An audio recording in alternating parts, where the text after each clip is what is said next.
হে everyone, আজকে আমি আমার বন্ধুদের সঙ্গে যাচ্ছি একটু বেড়াতে। কোথায় যাচ্ছি, কি করতে যাচ্ছি সেটা ধীরে ধীরে আপনারা জানতে পারবেন। So stay with me. স্বভাবতই আমি আজও লেট এবং খুব তাড়াহুড়ো করছি, নাহলে ট্রেন মিস হয়ে যাবে।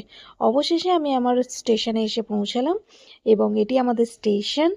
খুব সুন্দর জায়গা, প্রচুর গাছপালা রয়েছে এবং সন্ধ্যেবেলা এখানে বেড়াতে আসতে দারুণ লাগে। আমিও আসি মাঝে মাঝে। তো আপনারা ভাবছেন আমার বন্ধু কোথায়, আমি তো প্রথমেই বন্ধুর কথা বলেছি। অবশ্যই তারা রয়েছে, তারা তাদের স্টেশন থেকে উঠবে, অন্য ট্রেনে আসছে। আমাদের গন্তব্য এক এবং গন্তব্যতে গিয়ে সবার সাথে দেখা হবে, আপনাদেরকেও দেখাবো আমার বন্ধু বান্ধবদের সাথে। এখানে আমি একা বোর হচ্ছি, ট্রেনের অপেক্ষা করছি। ট্রেন লেট হয়েছে, মোটামুটি একটু লেট ছিল। অনেক অপেক্ষার পর ট্রেন আসছে এবং এই ট্রেন দেখলেই না আমার একটা জিনিসের খুব ক্রেভিং হয়। আমি আজও খাবো, সেটা আপনাদের লাস্টে দেখাতে চলেছি। কি খাচ্ছি সেটা আরেকবার দেখে নিন আপনারা।